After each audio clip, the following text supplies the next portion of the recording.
జయ శ్రీమన్నారాయణ. మహాకవి బమ్మరా పోతనామాత్య ప్రణీత శ్రీ మహాభాగవతము దశమస్కందము. కాళీయుని భార్యలైన నాగాంగనలు శ్రీకృష్ణుని స్తుతించుట. ధ్యాన శ్లోకము. ఓం మూకం కరోతి వాచాలం పంగుం లంఘయతే గిరిం యత్కృపాతమహం వందే పరమానంద మాధవం. ఈ విధంగా తాండవం చేసిన కృష్ణుని కాలి మర్దనం చేత పడగలు నలిగి నొప్పిని పొంది చచ్చిన వానిలా పడి ఉన్నాడు కాళీయుడు. వాడిని చూసి వాని భార్యలు అత్యంత విచారం చేత కలిగిన దుఃఖాన్ని సహింపలేక తల్లడిల్లిపోయారు. అలా తల్లడిల్లిపోయిన కాళీయుని భార్యలకు కొప్పుముళ్ళు వీడాయి, ఆభరణాలు చెదిరిపోయాయి. మిక్కుటమైన తొట్టుపాటుతో వాళ్ళ మనస్సులు కలతనొందాయి.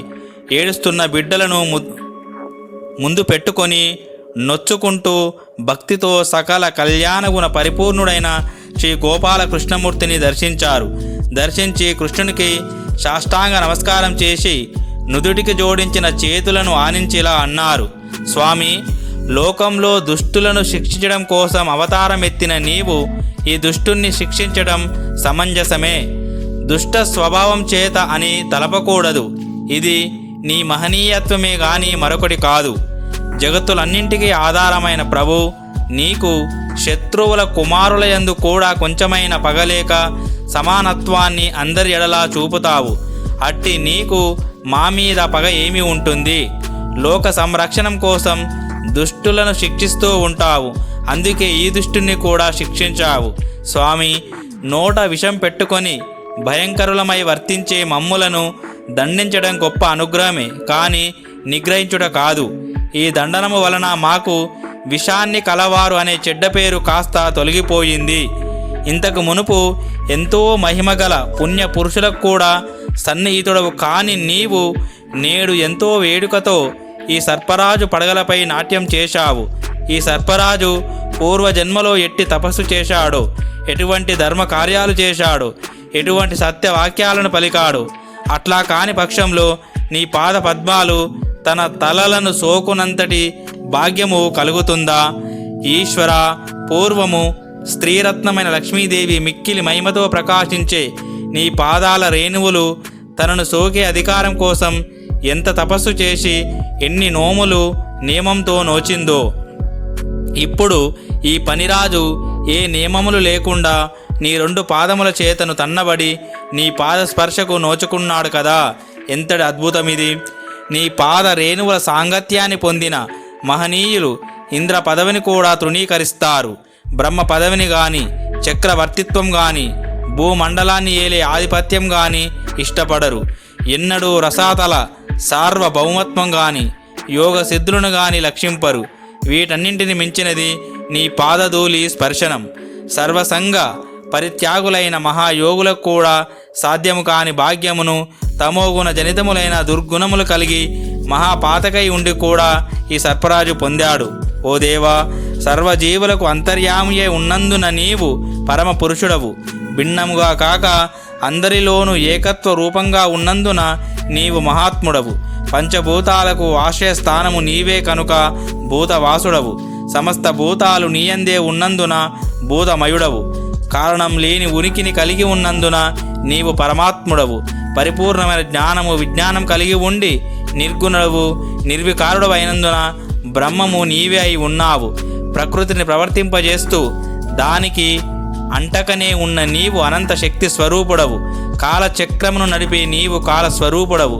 కాలం యొక్క శక్తివి నీవే అయినందున కాలనాభుడవు.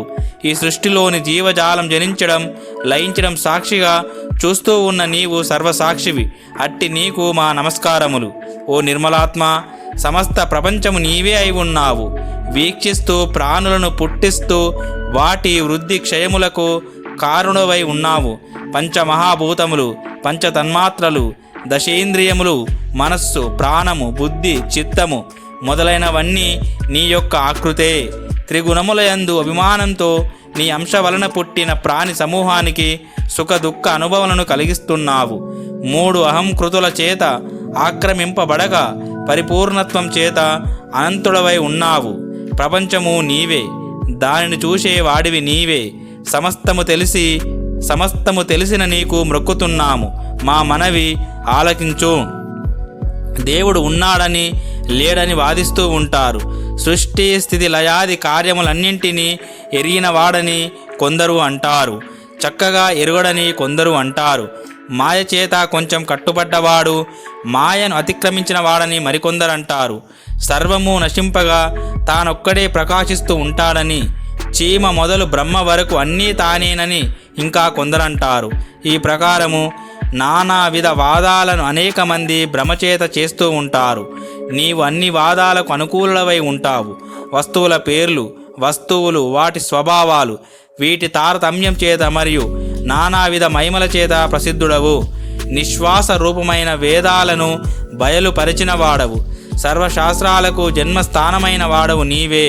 అహంకారము, బుద్ధి, మనస్సు, చిత్తము, ఈ నాలుగింటికి అధిదేవతలైన సంకర్షణ, వాసుదేవ, ప్రద్యుమ్న, అనిరుద్ధ అనే 4 విధాలైన రూపములు కలవాడవై భక్తులను సంరక్షిస్తూ ఉంటావు. అంతఃకరణాన్ని శబ్ద, స్పర్శ, రూపాది వ్యాపారాల యందు ప్రవర్తింపజేసేవాడవు నీవే. బ్రహ్మ, విష్ణు, మహేశ్వరాది రూపాలను ధరించిన వాడవు. త్రిగుణములకు సాక్షిభూతుడవు. జ్ఞానుల కంటే అన్యులై ఉండి ప్రపంచ దృష్టి కలవారికి నీవు కనిపించవు. ఊహింపరాని మహిమలు కలవాడవు. అవ్యక్త మహతత్వాదులకు ఉత్పత్తి స్థానము నీవే. శబ్ద, స్పర్శాది విషయ గ్రహణ శక్తి గలదైన మనస్సును జయించుట చేత నీవు ఋషికేశుడవు. సాధనల వలన లభించని తత్వంతో తనయందు తాను క్రీడించు శక్తి కలవాడు అవుట వలన మునివయ్యావు. ఆకాశం వలె దేనిని అంటక ప్రపంచ స్వరూపుడవు కాక ప్రపంచ స్వరూపుడవై అన్నింటికీ సాక్షి మాత్రంగా ఉంటూ జ్ఞాన అజ్ఞానములకు కారణభూతుడవై సర్వానికి కర్తవై ప్రకాశించు నీకు నమస్కారము. ఈశ్వర, సకల ఐశ్వర్య సంపన్నుడవైన నీవు త్రిగుణములను అవలంబించి కాలస్వరూపం చేత దేని యందును అపేక్షను పొందక ఈ జగత్తులను సృష్టిస్తూ రక్షిస్తూ నశింపజేస్తూ ఉంటావు. స్వామి, నువ్వు ఈశ్వరుడు మొదలుగా గల జీవుల దేహములన్నింటి యందు ప్రకాశిస్తున్న ధర్మ సంరక్షణ కొరకు సజ్జనుల యందు తరచుగా ప్రకాశిస్తావు. నేరములంటే ఏమిటి? వేరే ఏమీ కాదు. అవి మాకు కలిగే ఆలోచన రూపంలోనే ఉంటాయి. నిన్ను మెప్పించేటే అంత ఆలోచనలు మాకుంటాయా? పిల్లలు చేసే తప్పులు తండ్రులు క్షమించరా ఏమిటి? ఎటువంటి నేరాలు చేసిన వారైనా రాజులు ఒక్కోసారి మన్నిస్తారు కదా. మా భర్త అయిన కాళీయుడు నేరం చేశాడు, అయినా ఇప్పుడు నీవు క్షమించి వదిలిపెట్టు. నీవు కరుణా సంపన్నుడివి కదా స్వామి. ఈ కాళీయుడు మూర్ఖుడు, క్రూరుడు, చెడ్డ నడవడి కలవాడు కనుక ఇతను అమాయకుడని మంచివాడని నీతో మేము చెప్పబోవటం లేదు. అయినా ఇతడు నీ చేత మరణించిన ఎడల మా 5వ తనం పోయి వైధవ్యం వస్తుంది. అందులకు వెరచి నిన్ను ప్రార్థిస్తున్నాము. అనాథలమైన మా ప్రార్థనను అంగీకరించి అతని పడగల మీద చేస్తున్న నీ నాట్యాన్ని చాలించి మాకు ప్రతిభిక్ష పెట్టి కాపాడు దేవా. 14 లోకాలను రక్షించేవాడవు నీవే. ఏకాంత భక్తితో నిన్ను ఆరాధించు వారికి మరణ భయం లేకుండా చేస్తావు. శ్రీ లక్ష్మీదేవికి ప్రియుడవు. ఓ స్వామి, ఇదిగో చూడు, మా పెనిమిటి యొక్క దేహమంతా నజ్జునజ్జుగా నలిగిపోయింది. పడగలన్నీ బ్రద్దలయ్యాయి. ప్రాణాలు పోయాయా ఉన్నాయా అన్నట్లు ఉన్నాడు. కనుక ఇతని మీద నీ కృపా కటాక్షములను ప్రసరింపజేసి విడిచిపెట్టు. అభయాన్ని ప్రసాదించే వాడవు కదా స్వామి. మా భర్తను చంపక కాపాడి మాకు తిరిగి ఇవ్వడం వలన మాకు మళ్ళీ కళ్యాణం చేసినట్లే అవుతుంది. నీవు చేసిన ఈ పెళ్లి శాశ్వతమైనది, మేలైనది అవుతుంది. చిన్నప్పుడు మా వారు మాకు చేసిన పెళ్లి అశాశ్వతమైనది కనుక అది పెళ్లి కాదు స్వామి. ఇక మీద మా పెనిమిటి ఎవరినీ హింసించలేడు. మునుపటి భయంకరమైన ఆకారాన్ని పొందడు. నేడు మొదలు నీ ఆజ్ఞ మేరకు వర్తిస్తాడు. నీ సాక్షిగా ఇది వాస్తవము. ఇతని ప్రాణములను మాకిచ్చు మన్నింపు కృష్ణ అని ఈ విధంగా తమ భర్త ప్రాణాలను కాపాడమని ప్రార్థిస్తున్న కాళీయుని భార్యలైన నాగకాంతలను కరుణించాడు శ్రీకృష్ణుడు. పడగల మీద నాట్యం చెయ్యటం మాని ఈవలకు వచ్చాడు. అంతటా కాళీయుడు అతి ప్రయాస చేత ప్రాణేంద్రియముల చేష్టలు కలవాడై పగిలి నలిగిపోయిన తన పడగలను స్వాధీనానికి తెచ్చుకున్నాడు. ఆయాసంతో శ్రీకృష్ణునికి చేతులు జోడించుకొని ఈ విధంగా మొక్కాడు. ఈశ్వరా, మేము వంకర అయిన నడకలను కలవారము, ముఖమందు విషము పెట్టుకొని వర్తించేవారము, దుర్జనులము. రోషము మా జాతి స్వభావము, అహంకారము మాకు మెండుగా ఉంది. లోకంలో ప్రాణులేవైనా తమ తమ స్వభావ గుణములు మాని ఉంటాయా? ఉండనే ఉండవు. మా దుష్ట చేష్టలు లోక ప్రసిద్ధములే కాని వింతగా కలిగినవి ఏమీ కావు. నా విషయంలో నీవు ఇప్పుడు మంచి పనే చేశావు స్వామి. అనేక రకాలైన జననాది వికారాలు, భావాలు, రూపాలు మొదలైనవన్నీ జగత్తులో నీచే సృష్టించబడ్డాయి. నీ ఈ సృష్టిలో రోష స్వభావంతో కూడిన సర్పజాతి మాది. నీ మాయను దాటేందుకు మేము ఎంతటి వారము? అన్నింటికీ కారణభూతుడవైన నీవు అఖిలేశ్వరుడవు. నీవు అన్నీ తెలిసిన సర్వజ్ఞుడవు కనుక మమ్మల్ని క్షమించాలనుకుంటే క్షమించి రక్షించు, శిక్షించదలిస్తే శిక్షించు. మాకంటూ ఇంకా కోరిక ఏదీ లేదు. నీవు ఎలా చెబితే అలా చేస్తాము. ఓ హరి, సనకాదులైన పరమ పావనులు కూడా అపేక్షించు నీ పాదరేణువులు నాకు లభించాయి. నా భాగ్యము ఏమని చెప్పవచ్చు? ఇట్టి భాగ్యం లభించింది కనుక నేను ఇంకా ఏ స్థితిలో ఉన్నా అది నాకు క్షేమకరమే అవుతుంది. ఇలా మనవి చేస్తున్న కాళీని పలుకులు అంగీకరించి కారుణ్యంతో ఆ శ్రీకృష్ణుడు ఇలా అన్నాడు. ఓ కాళీయుడా, ఈ మడుగులోని నీరు గోవులు మనుషులు త్రాగుతారు కనుక నీవు ఇక్కడ ఉండవద్దు. నీవు నీ భార్య బిడ్డలతో పరిజనాలను వెంట పెట్టుకొని నేడే సముద్రానికి పోయి అక్కడ నివసించు. ఓ కాళీయుడా, నిన్ను నేను శిక్షించిన ఈ కథను ఎవరు మనస్సులో తలచి అహోరాత్రములు కీర్తిస్తూ ఉంటారో అట్టివారు ఎప్పుడూ పాముల వలన భయాన్ని పొందరు, విష భయమును జయిస్తారు. నేడు మొదలు నరులెవ్వరైనా సరే ఈ మడుగులో భక్తితో స్నానం చేసి ఉపవాసం ఉండి నన్ను ధ్యానించి సేవిస్తూ చలింపక దేవతాదులకు ప్రీతిగా జలతర్పణాలు చేసిన పక్షంలో అట్టివారప్పుడే చిత్త చాంచల్యము మాని పాపముల నుండి విముక్తులవుతారు.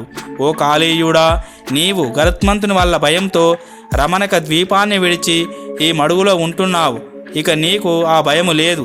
నా పాదాల గుర్తులు నీ పడగల మీద ఉండటం చూసిన గరుత్మంతుడు ఇక నిన్ను విడిచిపెడతాడు. కాళీయుని వలె జీవుడు సంసారమనే మడుగులో ప్రవేశించి ఉన్నాడు. రాగద్వేషాదులనే విషం చేత ఈ సంసార మడుగు విషతుల్యమై ఉన్నది. దీనిని తొలగించుకోవాలంటే ఆ శ్రీహరి పాద పద్మాలను జీవుడు తన హృదయంలో నిలుపుకోవాలి. అట్టి జీవుల్ని ఇక ఏదీ బాధించలేదని చెప్పి విశేషమైన వింతలను చేయగల శ్రీకృష్ణుడు ఆనతిచ్చేసరికి కాళీయుడు రమణక ద్వీపానికి వెళ్ళడానికి సమ్మతించాడు. తన భార్యలను తానును కృష్ణునికి దివ్యమైన వస్త్రాలు, భూషణాలు, రత్నహారాలు, మంచి గంధపు పూతలు మొదలైనవి భక్తిపూర్వకంగా సమర్పించారు. మనోజ్ఞమైన నల్ల కలువల మాలిక ఒకటి ఇచ్చాడు. భార్య, బిడ్డలు, మిత్రులు మొదలైన వారితో కూడి గోపాలకృష్ణుణ్ణి పలుమార్లు కొనియాడుతూ సముద్ర మధ్యమున ఉండే రమణక ద్వీపానికి ప్రయాణమై వెళ్ళాడు. ఆ కమల నేత్రుడు ఈ విధంగా ఎవరికీ సాధ్యం కాని కాళీయుని ఉనికిని తొలగించినందుకు లోకులందరికీ ప్రియాన్ని చేకూరుస్తూ అమృతతుల్యమైన ఉదకంతో యమునా నది ఉప్పారింది. ఓం శాంతి శాంతి శాంతి. హరి ఓం తత్సత్. సర్వం శ్రీరామకృష్ణార్పణమస్తు. చాలా చాలా శక్తివంతమైనది ఈ కథ. భీష్మ ఏకాదశి రోజున చెప్పుకుంటున్నాము. చాలా అదృష్టంగా భావిస్తున్నాను నేను.